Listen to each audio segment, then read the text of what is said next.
Okay, let's unpack this. Have you ever considered what truly operates behind the curtain of national security? Beyond the official statements. Today, we're taking a deep dive into some, well, pretty unsettling waters, based on a stack of sources that pull back that curtain on decades of secret government research into the human mind. Indeed. We're examining quite a collection, really. Documents, personal accounts detailing U.S. government involvement in hypnosis and mind control. Right. And this spans from before World War II right up to, well, more recent times.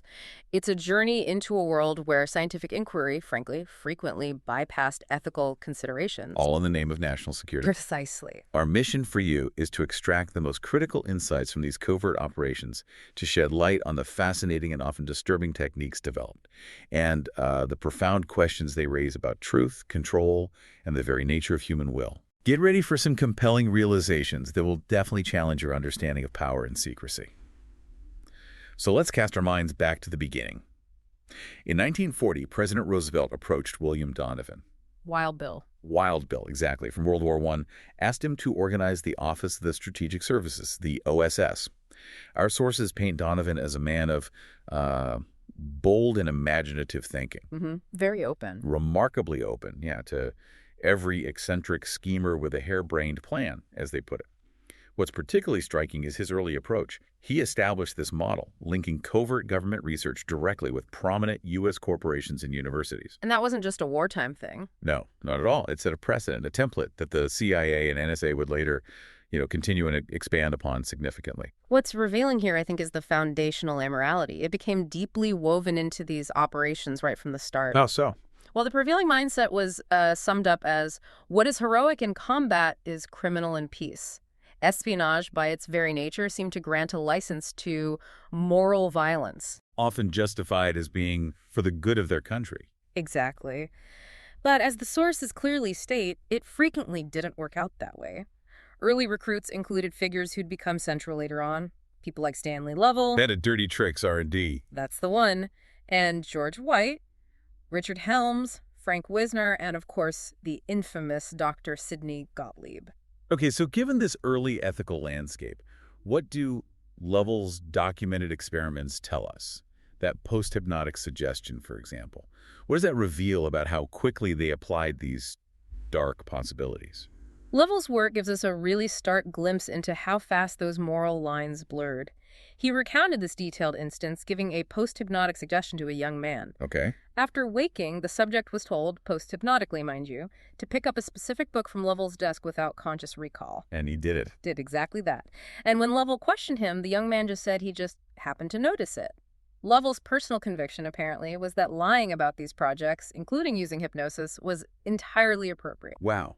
From the head of dirty tricks, that sets quite a tone. It certainly set a concerning and, well, permissive tone for future experimentation, didn't it? And it wasn't just about simple suggestions, right? This brings us to George Estabrooks. Ah, yes. Estabrooks, a prominent figure. Canadian-born, Harvard doctorate, Central and American hypnosis for 50 years. And our sources show he was a very outspoken proponent of what he called hypno-programmed spies and double agents. Estabrooks' methods are genuinely unsettling when you look into them. He proposed inducing multiple personalities within one person. Multiple personalities? How? Well, the idea was personality A would be programmed as, say, a rabid communist. Meanwhile, personality B would be a loyal American, possessing all of A's memories, but completely unknown to personality A. It's compartmentalization on a whole new level. Exactly. The core insight here, early on, was recognizing that the most effective mind control wasn't just about fancy tech. It was about exploiting fundamental human psychology, creating these malleable, compartmentalized identities, and then hiding the whole process behind layers of amnesia. Like that anecdote about Jack. Precisely. The subject, Jack, who, after hypnosis and amnesia, vehemently denied ever being hypnotized. It showed complete control. And Estabrooks openly viewed susceptible people as just fodder for the mill. Fodder for the mill. Yeah. He even advised hypnotists to develop a stable of hypnotic subjects. It's a striking contradiction, isn't it? He insisted on absolute secrecy for military applications, yet he loved bragging about the tech and making information public. That kind of dual approach, secrecy and revelation, is very telling. Estabrooks even detailed a method for programming someone without them knowing. He did. A multi-step process. Uh-huh. First, you covertly identify a genetic somnambulist. Someone naturally prone to deep amnesic trances. Right. Then you induct them using a disguised method. Crucially, you implant a post-hypnotic suggestion for reinduction using a simple cue. Like tugging an earlobe. Something like that. And then another post-hypnotic suggestion for complete amnesia of the whole experience. Wiped clean. And the capabilities were pretty astonishing, even back then.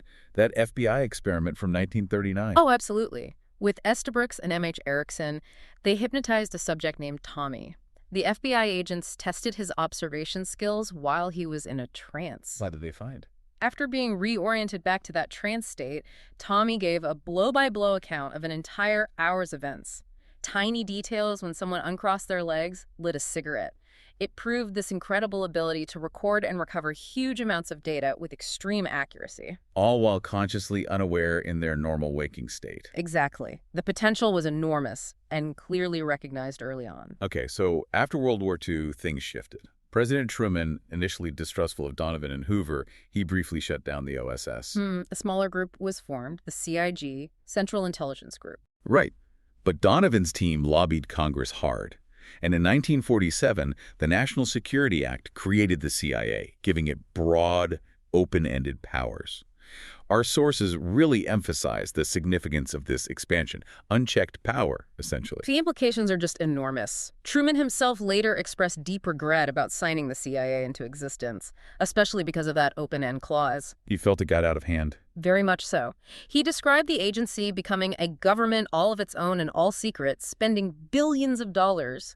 Yet you had figures like Secretary of State George Marshall defending it, famously saying, "All I want from them is 24 hours notice of a Soviet attack." A simple request for a complex entity. A vast oversimplification, perhaps. And for its part, the CIA justified its growing mind control research with this chillingly broad statement.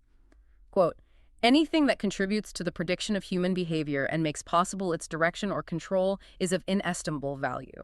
Anything. The core insight there is just how quickly these intelligence operations became institutionalized with minimal oversight. It created an environment where the most extreme research could be rationalized, all under the banner of national security. And with that justification, the CIA launched several infamous projects. There was Bluebird in 1950. Directed by Morse Allen, reportedly. Yes, who allegedly learned from a stage hypnotist about using hypnosis for sexual exploitation of subjects. Not a great start. Definitely not. Then came MKUltra in 1953, authorized by Alan Dulles. Dulles argued to Congress about a battle for men's minds with the Soviets, claimed, "We have no human guinea pigs ourselves." But the sources are quite clear. The guinea pigs were soon on order. There's speculation MKUltra stood for Mind Control Ultra, showing a desire for it to be the best-kept secret. And the irony is, the U.S. was actually ahead of the Russians in this field. About 5 years ahead, according to the research, which makes Dulles' public argument seem, well, somewhat disingenuous, a justification after the fact, perhaps. And this unchecked power wasn't just the CIA. Parallel to them, the National Security Agency, the NSA, had a secret birth in 1952. Absolutely secret. No public announcement, no debate, not even a rumor. It grew out of cryptology, but quickly ballooned. Immense, wealthy, powerful, exceeding both the CIA and FBI in scale.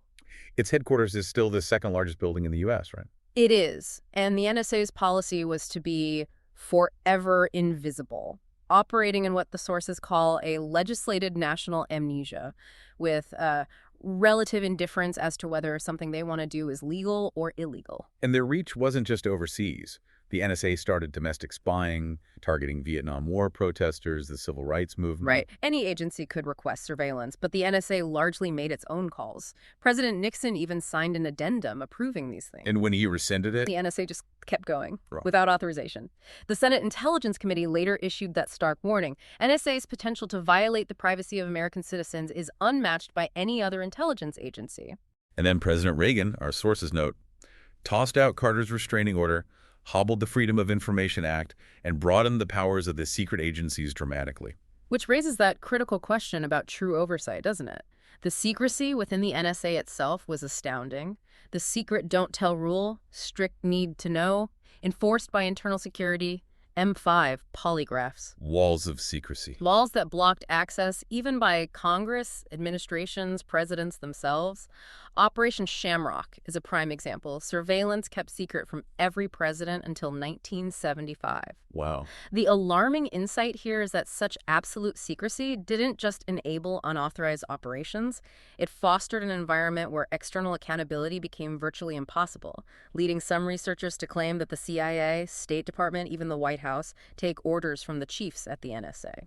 So with this context unchecked power, ethical disregard, the critical question becomes, what horrifying methods did these agencies actually develop to achieve mind control? Yeah, this is where it gets deeply disturbing.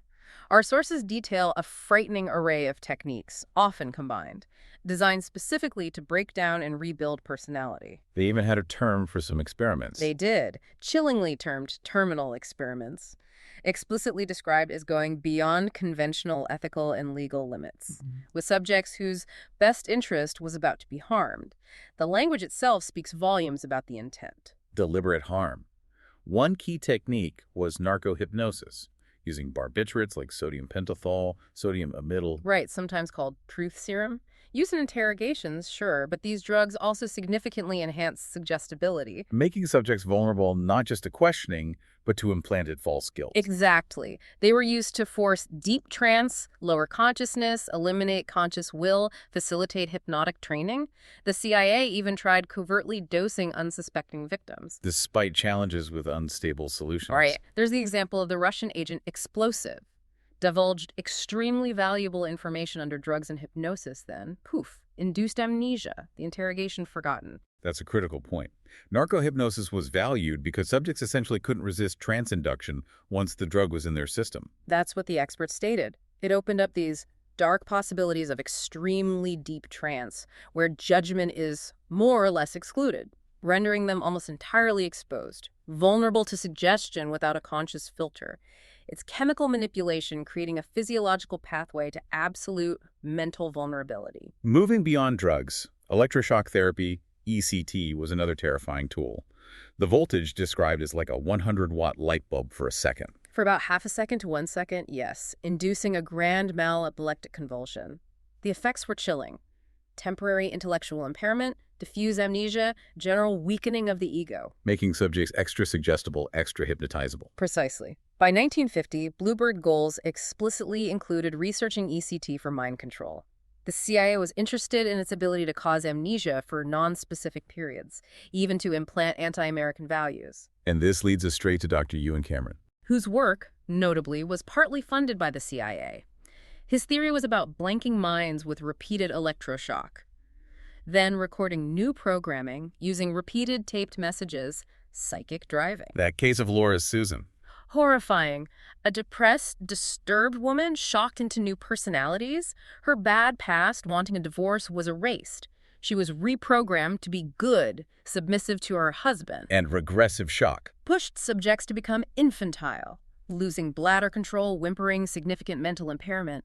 And a key insight from Cameron's psychic driving work was discovering that using a patient's own words was far more effective for implantation. Using their own words against them. That's insidious. It suggests a deeper, more insidious form of self-betrayal induced by the process itself. And the techniques got even more sophisticated, exploring ways to fundamentally restructure identity. Yeah. Like artificial personality splitting, subconscious isolation, SI. Yes. Sources note Azam tried creating a dual eye artificially way back in 1858. Later, Luria integrated Pavlovian and Freudian ideas. He created artificial neurosis in humans. Manufactured psychological conflict. Exactly. By implanting unconscious conflicts like, say, sexual relations with one's mother and then sealing them with amnesia, this made the conflict stable and intensive because conscious reasoning couldn't resolve it. Trapped in an unresolvable psychological prison, M.H. Erickson also researched implanted lies, reproachable acts. And the Hypnochild concept. That's particularly revealing, leveraging a subject's unconscious childlike persona, characterized by abject dependency on the hypnotist, inability to distinguish fantasy from reality, accepting logical inconsistencies. Natural childhood amnesia. Right, and might makes right, morality. This state offered a greater imprinting capacity, especially combined with narco-hypnosis. Brickner's narcoplexus method used narco-hypnosis to implant highly disturbing memories, like incest. As psychoanalytic dynamite. Precisely. Powerful, unresolved psychological triggers to further destabilize the mind, make them more susceptible to control. All these horrific elements seem to culminate in projects like Operation Engine. A truly terrifying combination. Hypnotic techniques, Pavlovian conditioning, Freudian concepts, physical psychiatry methods, narco-hypnosis, electroshock, all bungled together. For what ultimate goal? Complete helpless obedience, achieved by creating and sealing off this maximally repressed, obedient, operational, subconscious isolate. The sources use this disturbing term, the fish-child slut rules persona. The language alone shows extreme dehumanization. Absolutely. The conditioning involved stripping away humanness, sexual conditioning like orgasm on cue, using dirty words, and desire as communication rules to basically gag or silence the split-off part. All covered by interlocking amnesias. To cover the tracks of the mind invasion. The chilling inside of operation often wasn't just the individual techniques, but the deliberate, systematic effort to dismantle personhood itself, replacing it with programmed obedience. Uncovering these secrets has obviously always been a huge challenge. John Marks fought to get MKUltra documents, but the CIA shredded records presented this narrative of bumbling, inept, failed research. Plausible deniability. And our sources include accounts from individuals claiming direct, unsettling encounters. The author mentions a brief, strange phone conversation with John Marks back in '87. What happened? Asked about Manchurian candidates, Marks just abruptly dismissed it all as impossible, then asked if the author was one and slammed the phone down. Hints at deep denial, secrecy. It takes us right back to that secret don't tell rule. And the idea that the best way to hide a secret is to pretend to share information or just dismiss claims outright. Like CIA figures admitting there were more reliable ways to kill people than programmed assassins. Right, like Gittinger. But even he couldn't entirely dismiss programmed patsies. Amnesic only for the fact the hypnotist ordered the action. Connecting this to the bigger picture, the Kennedy brothers' tensions with the CIA are relevant here. Very telling. JFK fired Dulles and K. Bell. Weeks later, assassinated in Dallas, followed by suspicion deaths of witnesses. Then you have psychiatrists like Dr. Louis Julian West, a longtime military intelligence mind control researcher, declaring Jack Ruby insane via that catch-22. Ruby's insistence on sanity proved his insanity. Exactly. Later, RFK's assassination. Dr. Diamond hypnotizes Sirhan, who feels some inner force. But Dr. Simpson-Callis concludes Sirhan was an unusually good hypnotic subject. Which contradicts the idea that paranoid schizophrenics, as Sirhan was labeled, are almost impossible to hypnotize. Precisely. The critical insight is how official narratives often seem to actively obscure or deny the very capabilities being developed. And the human cost is deeply disturbing. Our sources document numerous accounts, like Joe, the U.S. Army MP. Opposed to the Vietnam War? Yeah, leading to a 6-week period he couldn't remember.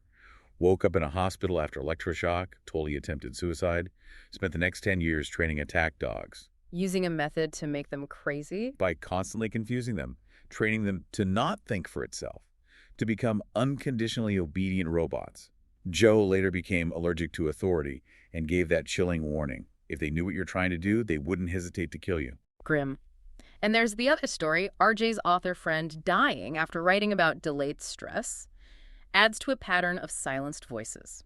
It brings us to Senator Frank Church's warning in 1975. A crucial point about state power boundaries. Church warned if this government ever became a tyranny, the technological capacity that the intelligence community has given the government could enable it to impose total tyranny, and there would be no way to fight back. He urged against crossing that abyss. The profound insight is that the tools developed for national security could become instruments of absolute domestic control. A silent, inescapable prison. Exactly, transforming a democracy from within. And the technology, of course, only advanced, pushing boundaries. Yeah. 1968, Flanagan invents a device sending speech directly into the brain, bypassing the ears. And his patent was suppressed by the NSA, National Security Order. The underlying principle, suggested by sources, involves human thought's bioelectric circuits creating readable biomagnetic fields, theoretically receivable. If the tech is sensitive enough. And a key aspect is the NSA's long dedication to communications signals analysis, with an ultimate chilling goal: effective reception and recording of verbal or visualized human thought. Direct mind reading. Essentially. John St. Clair Aquay's lawsuit document described remote neural monitoring, RNM, as the ultimate surveillance system used by U.S. intelligence.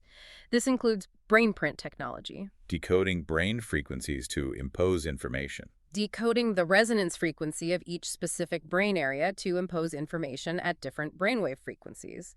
And electronic brain stimulation using finely tuned microwaves could mimic implanted electrodes, affecting motor control even. The FBI agents joke about chips. Chip in the thumb, chip in the index finger, battery in the ring. It hints these concepts were far from theoretical in covert circles. The insight is this relentless pursuit of direct access and control over thought itself. Our sources also detail more recent, direct encounters suggesting these capabilities persist.